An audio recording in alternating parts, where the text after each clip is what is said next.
الحمد لله وحده والصلاة والسلام على من لا نبي بعده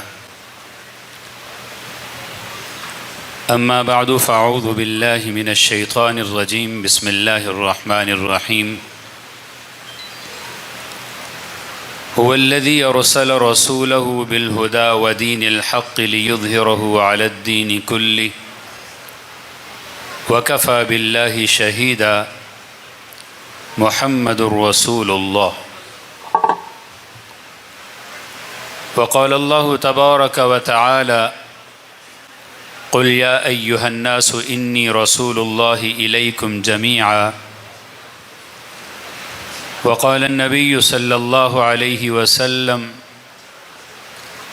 أنا آخر الأنبياء وأنتم آخر الأمم، أو كما قال عليه السلام. صدق الله العظيم وصدق رسوله النبي الكريم. اللهم صل وسلم وبارك على نبينا محمد وعلى آله وأصحابه وأهل بيته أجمعين. حاضرین محترم، قابل عزت تکریم علماء کرام، تقریباً ایک دہائی کے وقفے کے بعد اس تاریخی عظیم الشان کانفرنس میں حاضری کی سعادت نصیب ہو رہی ہے. یقیناً بہت سارے متعارف چہرے آج سامنے نہیں ہیں، لیکن اللہ رب العزت کا شکر ہے جس نے آپ حضرات سے ملاقات کا یہ شرف بخشا. آج سے 1.5 دہائی قبل جب میں اپنے شیخ و مرشد حضرت مولانا محمد اکرم طوفانی رحمہ اللہ کے ہمراہ اس کانفرنس میں پہلی مرتبہ آیا تھا،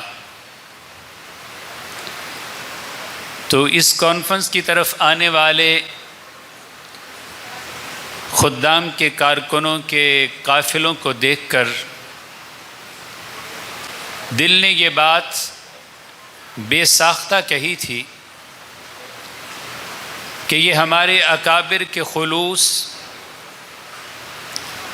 اپنے بڑوں پر اعتماد اور دشمن پہ غالب آنے کا جذبہ تھا جس نے پیر و جوان کو تحریک کی لہروں کی طرح متحرک کر دیا ہے. اب جو جانے والے دوست تھے پانی کے لیے ٹھنڈا ہونے کے لیے وہ تو چلے گئے ہیں، لیکن جو بیٹھے ہوئے ہیں مجھے ان سے گزارش ہے کہ آپ کی سماعتیں مجھے چاہیے، تھوڑا وقت چاہیے. میرا مزاج یہ ہے کہ میں بات کو طول نہیں دیتا، لیکن کوشش کرتا ہوں ناپ تول کے بات کروں، تھوڑی کروں. آج کی اس کانفرنس کا عنوان آج سے نہیں، کئی دہائیوں سے ایک ہی عنوان ہے، اور وہ عنوان ہے سنی کانفرنس. کیا عنوان ہے؟ کہتے ہیں نہ نگاہ پھیر ساقی نہ برت بے نیازی، ہم آئے ہیں تیرے پاس کئی راستے بدل کر. تھوڑا بات کا جواب دیں گے تو اچھا لگے گا. 20-25 منٹ ہے، میں نے آپ سے بات کرنی ہے. کئی دہائیوں سے اس کانفرنس کا عنوان کیا ہے؟ سنی تو بول دیں، اگر کسی اور کا کوئی نمائندہ ہے وہ نہ بولے. کیا عنوان ہے؟ سبھی بولیے، کیا عنوان ہے؟ یہ سنی کانفرنس دراصل اس بات کا پیغام ہے کہ جناب نبی کریم صلی اللہ علیہ وسلم کی امت میں اتباع رسول اور اتباع صحابہ کے لیے ایک ہی راستہ ہے، اور وہ سنت کا ہے. اور جب عنوان سنت کا آئے گا تو دنیا کو اس بات کی خبر ہونی چاہیے کہ سنت کے مقابلے میں بدعت ہو تو بھی گمراہی ہے. تصدیق کریں گے آپ میری؟ سنت کے مقابلے میں بدعت ہو تو بھی گمراہی ہے. سنت کے مقابلے میں رافضیت ہو تو بھی گمراہی ہے. سنت کے مقابلے میں غیر مقلدیت ہو تو بھی گمراہی ہے، سنت کے مقابلے میں مرزائیت ہو، اس طرح تو بات نہیں چلے گی۔ سنت کے مقابلے میں مرزائیت ہو قادیان کی تو بھی، اور مرزائیت ہو جہلم کی تو بھی، سنت کے مقابلے میں معتزلہ ہوں تو بھی، سنت کے مقابلے میں خارجیت ہو تو بھی گمراہی ہے۔ میں نے آپ کے سامنے قرآن کریم کی ایک آیت پڑھی، اس سنت اور قرآن کی اس آیت کو جوڑ کر کے اپنے بڑوں کا پیغام آپ کے دامن میں ڈالنے کی کوشش کروں گا۔ اللہ نے فرمایا هو الذی ارسل رسولہ بالہدی ودین الحق لیظہرہ علی الدین کلہ وکفی باللہ شہیدا۔ محمد الرسول اللہ کہ لوگوں، اللہ نے نبی تو بہت بنائے، اللہ نے رسول تو بہت بھیجے، لیکن آخری پیغمبر، آخری رسول، امام الانبیاء جناب محمد الرسول اللہ کی رسالت کا کمال یہ ہے کہ پہلے جتنے نبی آئے ہیں وہ اشاعت توحید کے لیے آئے ہیں، وہ اشاعت رسالت کے لیے آئے ہیں، وہ اشاعت ہدایت کے لیے آئے ہیں، لیکن آمنہ کا در یتیم میرا آخری پیغمبر صرف توحید کی اشاعت کے لیے نہیں، رسالت کی اشاعت کے لیے نہیں، ہدایت کی اشاعت کے لیے نہیں، میرا نبی اس دنیا میں توحید کو رسالت کے غلبے کے لیے آیا ہے۔ کس لیے آیا بولیے؟ سب بولیں، جس کو غلبہ عزیز ہے وہ بولے گا۔ حضور آئے کس کے لیے؟ غلبے کے لیے۔ اب آپ بات سمجھنے کی کوشش کریں، ہم امت جناب موسیٰ کی نہیں، ہم امت جناب عیسیٰ کی نہیں، ہم امت جناب داؤد کی نہیں، ہم امت جناب ابراہیم کی نہیں، ہم امت ہیں جناب محمد الرسول اللہ کی، اور حضور آئے ہیں غلبے، حضور آئے ہیں غلبے کے لیے۔ پیغمبر کا امتی ہونے کے حوالے سے، نبی کا امتی ہونے کی حیثیت سے ہمیں پتہ یہ چلا ہے کہ غلبہ اسی کو ملے گا جس میں لڑنے کا حوصلہ ہوگا، غلبہ اسی کو ملے گا جس میں لڑنے کا حوصلہ ہوگا، غلبہ اسی کو ملے گا جس میں دان دینے کا جذبہ ہوگا، غلبہ اسی کو ملے گا جو مرنا بھی جانتا ہے مارنا بھی جانتا ہے، غلبہ اسی کو ملتا ہے جو میدان میں کٹنا بھی جانتا ہے کاٹنا بھی جانتا ہے، غلبہ اسی کو ملتا ہے جو بدر کے میدان کو سجاتا ہے، غلبہ اسی کو ملتا ہے جو عہد میں لاشیں اٹھاتا ہے، غلبہ اسی کو ملتا ہے جو خندق میں پیٹ پہ پتھر باندھتا ہے، غلبہ اسی کو ملتا ہے جو حنین میں ثابت قدم رہتا ہے، غلبہ اسی کو ملتا ہے جو تبوک کا سفر کرتا ہے، غلبہ اسی کو ملتا ہے جو قادسیہ میں پرچم اٹھاتا ہے، غلبہ اسی کو ملتا ہے جو یرموک میں سینہ تان کے کھڑا ہوتا ہے، غلبہ اسی کو ملتا ہے جو صدیق کے ساتھ کھڑا ہو کر کے مسیلمہ کا سر کاٹتا ہے، غلبہ اسی کو ملتا ہے جو خلافت ہاشمی کو قائم کرتا ہے، غلبہ اسی کو ملتا ہے جو خلفائے عثمانیہ کا ساتھ دیتا ہے، غلبہ اسی کو ملتا ہے جو ہندوستان میں حنفیت کے پرچم کو گاڑتا ہے، غلبہ اسی کو ملتا ہے جو افغانستان میں امریکہ کو ناکو چنے چبواتا ہے، غلبہ اسی کو ملتا ہے جو رافضیت کے مقابلے میں کھڑا ہوتا ہے، غلبہ اسی کو ملتا ہے جو مرزا قادیانیت کی ذریت کو زمین چٹاتا ہے۔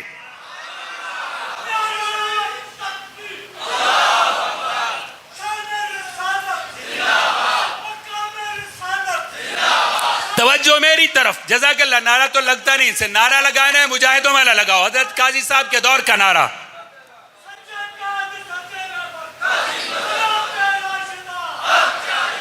اسی غلبے کا سفر دیکھیے، میں نے کہا ہمارے نبی آئے غلبے کے لیے، ہمارے رسول آئے، جس کو غلبہ چاہیے وہ بولے گا، حضور آئے غلبے کے لیے۔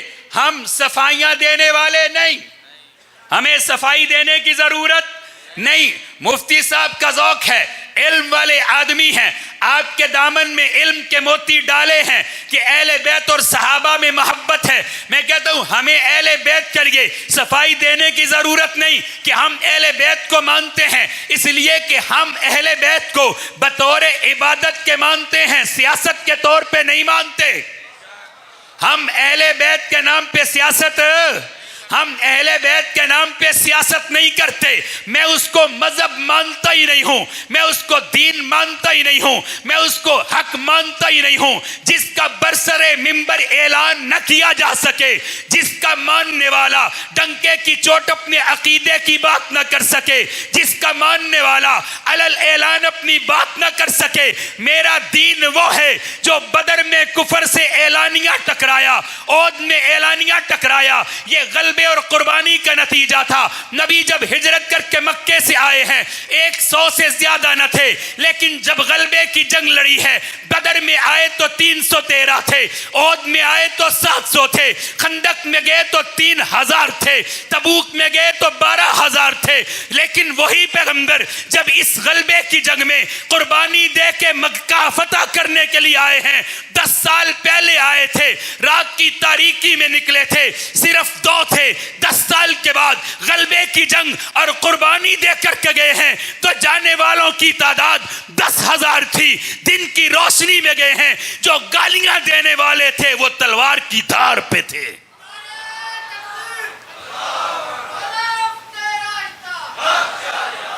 وہ تلوار کی دھار پہ تھے۔ ہمیں صفائی دینے کی ضرورت نہیں۔ ہم اہل بیت کے عنوان پہ سیاست، زور سے بولو سیاست، اس لیے کہ وہ مذہب جو اعلانیہ اپنے عقیدے کا اظہار نہ کر سکے اور اس میں چھپانا تقیہ کرنا عبادت ہو، یہ مذہب نہیں، منافقت ہے۔ یہ مذہب نہیں، یہ بولیے یہ مذہب نہیں یہ۔ اور میں ان نوجوانوں کو کہوں گا جو سوشل میڈیا کے مختلف قسم کے مداریوں کے حوالے دیکھ کر کے کہ اس کے پاس ادھر بھی تاریخ کی کتابیں ہیں، ادھر بھی تاریخ کی کتابیں ہیں۔ صاحب یہ تاریخ کی کتابوں کی وجہ سے میرا نوجوان کبھی صحابہ کا باغی ہے، میرا نوجوان کبھی اہل بیت کے لیے سوال لاتا ہے۔ سنو سنیو، یاد رکھو، تاریخ کی کتابوں کو زمین سے لے کر کے آسمان کے کناروں تک بھر دیا جائے، عقیدہ نہ تاریخ کی کتابوں سے بنا کرتا ہے نہ ٹوٹا کرتا ہے۔ عقیدے کی بنیاد رب کا قرآن ہے۔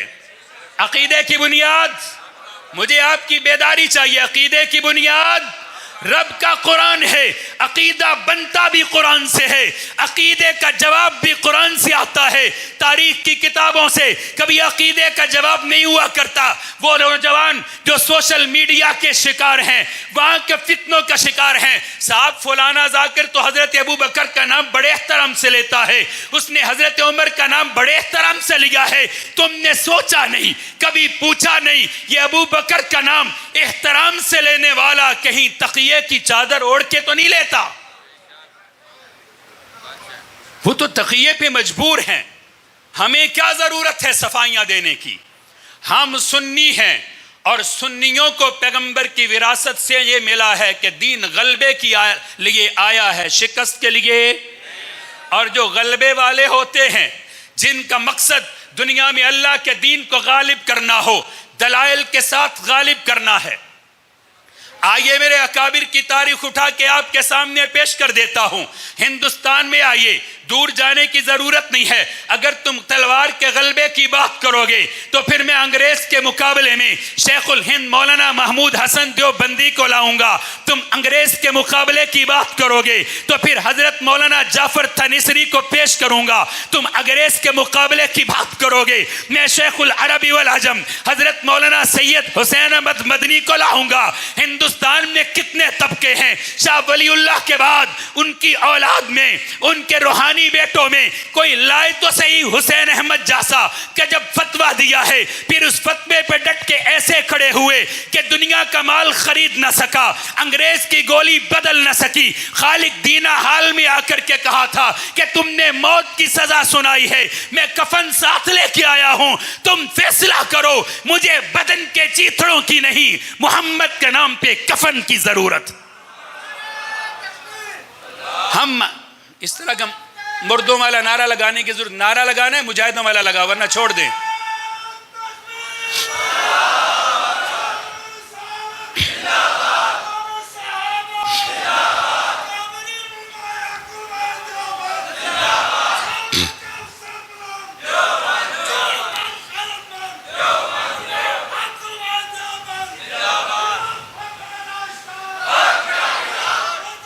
جزاک اللہ. یہ دین آیا ہے غلبے کے لیے، اور غلبے والے پیغمبر کے دین کے اصل وارث سنی ہیں، اصل وارث سنی ہیں.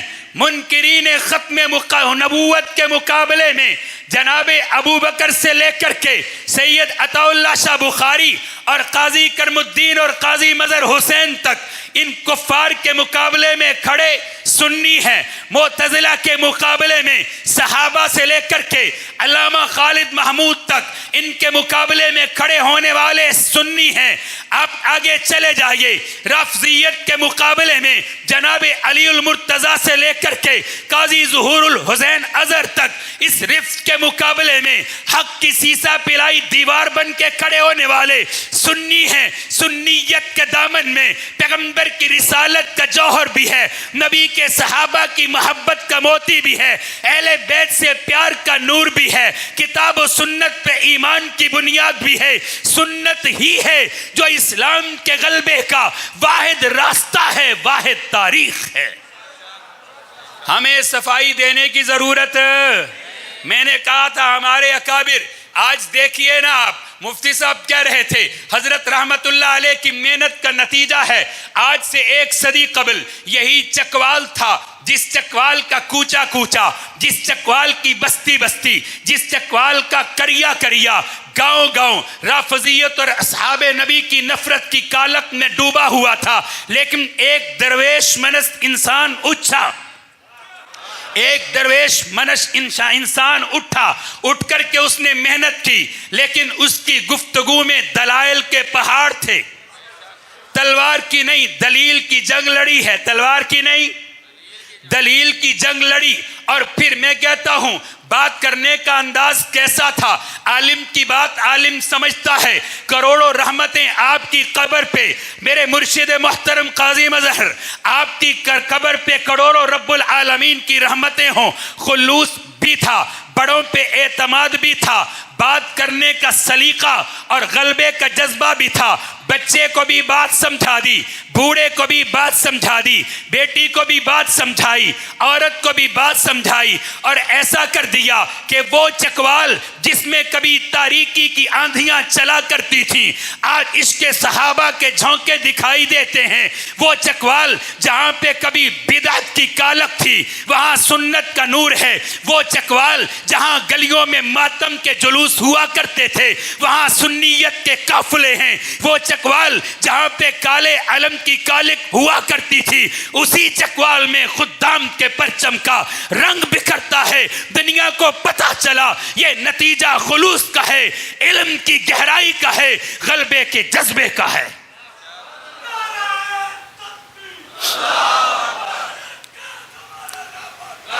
آخری بات ہے سنیے. یہ غلبے کا جذبہ تھا جس نے ہمارے اکابر کو دلائل دیے، بات کرنے کا سلیقہ دیا، محبت اور خلوص دیا. اس خلوص کی مثالیں یہ ہمارے سامنے ہیں، اس خلوص کی مثالیں ہی تو ہیں. اور آخری باتیں کر رہا ہوں، یہ غلبے کا نتیجہ تھا، سنت کی برکت تھی کہ ہر فتنے کے مقابلے میں تلوار کی ضرورت پڑی تو تب بھی سنی کھڑے ہوئے، دلیل کی ضرورت پڑی تب بھی کون کھڑا ہوا؟ تب بھی سنی کھڑے ہوئے ہیں. اور انہی فتنوں میں سے ہندوستان میں ایک بہت بڑا فتنہ قادیانیت کا فتنہ تھا. پیر میر علی شاہ رحمہ اللہ کو اللہ جزائے خیر دے، دور بیٹھ کر کے مرزا قادیانی کے چیلنج کا جواب دیا. میں اس کو بھی سلام عظمت پیش کرتا ہوں، لیکن قاضی کرم الدین کو کیوں نہ پیش کروں جنہوں نے چیلنج قبول نہیں کیا. گرداس کی دھرتی پہ جا کر کے مرزے کو خاک چٹائی. اور ایک قلم کار نے بڑی عجیب بات لکھی ہے کہ قادیانیوں کے کافر ہونے سے پہلے چکوال کی ڈسٹرکٹ پولیس میں ایک دن سراسیمگی تھی، لکھنے والا رائٹر ہے، اس نے بڑی عجیب بات لکھی، کہتے پولیس کی دوڑیں لگی ہیں، خفیہ اداروں کی دوڑیں لگی ہیں، قادیانی ابھی کافر نہ ہوئے تھے۔ میں نے کہا آج اتنی ہلچل کیوں ہے؟ انہوں نے کہا چکوال میں قادیانیوں نے اپنے جلسے کا اعلان کیا ہے۔ تو میں نے کہا پریشانی کس بات کی ہے؟ کہا قادیانیوں کے پیچھے حکومت سے لے کر یورپ تک ساری مشینری ہے، وہ جلسہ کرنا چاہتے ہیں لیکن ایک درویش روکنا چاہتا ہے۔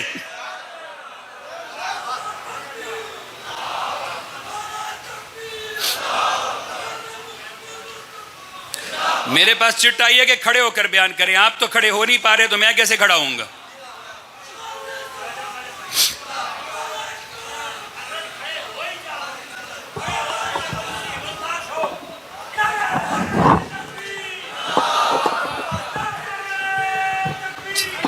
توجہ میری طرف، جزاک اللہ۔ لکھنے والے نے لکھا ہے، اس نے کہا میں نے پوچھا تمہیں مسئلہ کیا ہے؟ انہوں نے کہا قادیانیوں نے جلسے کا فیصلہ کیا ہے، وہ اوپر سے لے کر صدر تک، ڈسٹرکٹ پولیس تک سارے ان کے ساتھ ہیں، یورپ کی پوری مشینری ان کے ساتھ ہے، لیکن ایک درویش نے روکنے کا فیصلہ کیا ہے۔ چکوال کے ایک مولوی نے روکنے کا فیصلہ کیا ہے، ایک مولانا نے روکنے کا فیصلہ کیا ہے۔ میں نے کہا تم کیسے عجیب ہو، طاقت تمہارے پاس ہے، ڈرتے مولوی سے ہو، ڈنڈا تمہارے پاس ہے، ڈرتے مولوی سے ہو۔ تو اس نے جواب دیا کیا کریں، وہ مولانا نہیں ہے، ڈنڈا تو ہمارے پاس ہے، طاقت تو ہمارے پاس ہے، لیکن لوگوں کے دل اس کے پاس ہیں، لوگوں کی محبتیں اس کے پاس ہیں، پورے چکوال کا خلوص اس کے پاس ہے، پورے چکوال کے جذبات اس کے پاس ہیں۔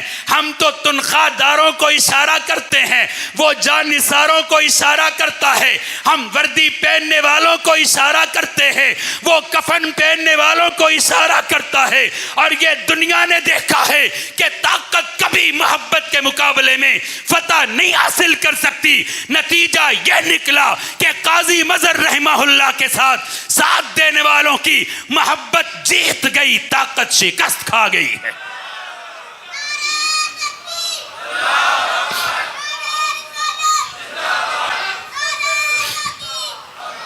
آج ضرورت ہے، توجہ میرے دوستو، آج ضرورت ہے، آج ڈرنے کی ضرورت، جو کہتے ہیں نہیں ڈرنا ہاتھ کھڑا کر کے، ڈرنے کی ضرورت، ارے دلائل کی ضرورت نہیں۔ تم کون ہوتے ہو ہم سے پوچھنے والے کہ ہم صفائی دیں اہل بیت کو مانتے نہیں مانتے؟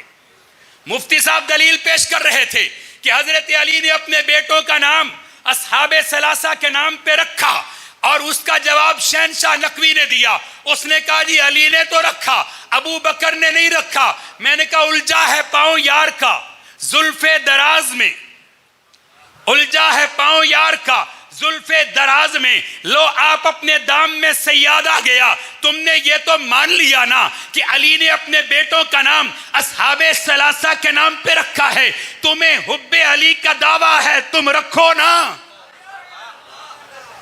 ارے تمہیں حب علی کا دعویٰ ہے، یہ تو تم نے مانا ہے کہ علی نے بیٹے کا نام ابو بکر بھی رکھا، عمر بھی رکھا، عثمان بھی رکھا، پھر حب علی کا تقاضا ہے مجھ سے بات مت کرو، تم علی کی بات مانو، تم رکھو، مگر رکھتے تو تم کون ہوتے ہو؟ ہم تمہیں صفائی کیوں دیں؟ ہم تمہیں صفائی، اور تم آگے یوٹیوب پہ میرے نوجوان کے سامنے جناب ابو بکر کا نام لو، اور میرا نوجوان کہہ کہ جی احترام سے نام لیتا ہے۔ 14 صدیوں سے امت جو ان کے عقائد کو بیان کرتی ہے، شاید ان سے غلطی لگ گئی۔ یاد رکھیے وہ بولنے والے کے ماتھے پہ، چہرے پہ تقیے کی چادر ہے، اس کا ثبوت کون پیش کرے گا؟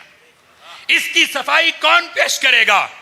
اور میرے اکابر نے ہمیں جو جذبہ دیا، وہ جذبہ میدان میں اترنے، دلیل سے مقابلہ کرنے کا ہے، دلیل سے مقابلہ کرنے کا ہے۔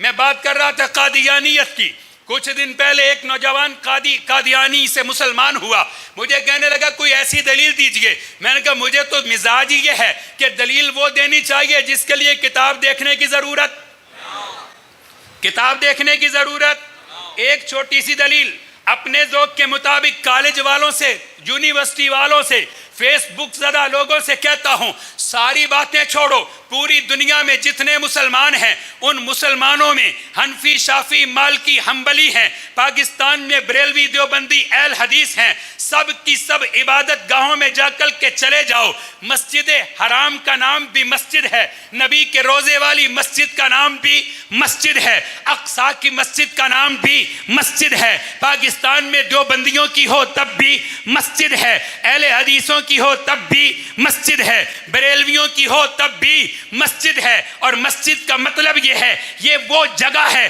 جہاں پہ ہمارے معبود کو سجدہ کیا جاتا ہے۔ ساری دلیلیں چھوڑو، پوری امت نے درجنوں اختلافات کے باوجود عبادت گاہ کا نام مسجد ہے، تم نے نام کیوں بدلا ہے؟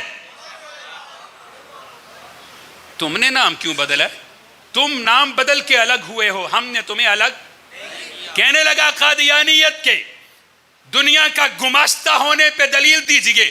میں نے کہا دلیل سادہ سی ہے، سیدھی سی ہے، لمبی چوڑی دلیل کی ضرورت نہیں۔ مرزا قادیانی نے لکھا ہے کہ میں تو انگریز کا خود کاشتہ پودا ہوں، لیکن تم کہتے ہو یہ کتابوں میں لکھا ہوا ہے۔ کہنے لگا میں چناب نگر گیا، وہاں جا کر کے میں نے اپنے مرزائی پادریوں سے، مرزائی مربیوں سے کہا کہ مسلمانوں کے علماء کہتے ہیں کہ یہ ساری کتابیں کفریات کی مسلمانوں نے چھاپی ہیں۔ میں نے کہا اس سے بڑا جھوٹ کیا ہوگا؟ کیا کیوں؟ میں نے کہا تمہیں پتا ہے مسلمان دنیا میں 1.5 ارب سے زیادہ ہیں، تم تو ان کے سامنے ایسے بھی نہیں جیسے پیشاب پہ جھاگ ہوتی ہے۔ کہتا پھر؟ میں نے کہا ہمیں تمہیں اپنی طرف لانے کے لیے جھوٹی کتابیں چھاپنے کی ضرورت، ارے اکثریت کو تمہیں لانے کی ضرورت نہیں ہے، تم ان سے جا کر کے پوچھو، لیکن پھر بھی نہیں مانتے۔ میں تم سے پوچھتا ہوں کسی مسلمان پہ برے دن آ جائیں، وہ مسلمان کوئی بھی ہو، اس پہ برے دن آ جائیں، اگر اپنے ملک میں تنگ ہوگا تو پناہ مکے میں ملے گی، اپنے ملک میں تنگ ہوگا تو پناہ اس کو مدینے میں ملے گی، اپنے ملک میں تنگ ہوگا تو پناہ اس کو اقصی میں ملے گی۔ جو مسلمان اسلام کی وجہ سے تنگ کیا جائے، سمجھ آ رہی ہے؟ جو مسلمان اسلام کی وجہ سے تنگ کیا جائے، حق گوئی کی وجہ سے تنگ کیا جائے، اللہ کا دین بیان کرنے کی وجہ سے تنگ کیا جائے، اشارہ کرتا ہوں وہ کینیڈا نہیں جاتا، وہ کینیڈا نہیں جاتا۔ جو اسلام کی وجہ سے تنگ کیا جائے، یا وہ مکے جاتا ہے، یا مدینے جاتا ہے، یا اقصی جاتا ہے، یا کسی مسجد مدرسے میں جاتا ہے۔ مجھے تم ہی تو بتاؤ نا، مرزا مسرور پہ برے دن آئے وہ انگلینڈ کیوں گیا؟ وہ برطانیہ؟ سمجھ آیا؟ جس نے پناہ دی ہے انہی کا گماشتہ ہے، جنہوں نے پناہ دی ہے انہی کا ٹاؤٹ ہے، جنہوں نے پناہ دی ہے انہی کا نمائندہ ہے۔ کہنے لگا یہ دلیل تو واقعی سمجھ میں آئی ہے، مسلمان کو پناہ مسلمان دیتا ہے، کافر نہیں دیتا۔ بات بہت لمبی ہو جائے گی، 1 بجے نماز ہونی تھی۔ میں معذرت کے ساتھ آخری پیغام یہ دیتا ہوں، سوشل میڈیا کا شکار نہیں ہونا چاہیے۔ دلائل نہیں، تاریخ کی گندی باتیں ہیں، تاریخ کے چیتڑے ہیں، جن کے مقابلے میں ہمارے پاس کتاب و سنت کے دلائل کے پہاڑ ہیں۔ ضرورت نہیں ہے ڈرنے کی، غلبے کے جذبے سے میدان میں نکلیے۔ کسی کی گردن کاٹنے کی بات نہیں کرتے، لیکن دلیل کے عنوان پہ چیلنج کرتے ہیں۔ تاریخ کی کتابیں یوٹیوب پہ کیوں لاتے ہو؟ اگر مانے جنا ہے تو میدان میں آؤ نا، جنا ہے تو کہاں آؤ؟ میدان میں آؤ۔ ہم پہلے بھی میدان میں تھے، آج بھی میدان میں ہیں، اور انشاءاللہ ڈٹ کے میدان میں رہیں گے۔ اللہ عمل کی توفیق دے، وما علینا الا البلاغ المبین۔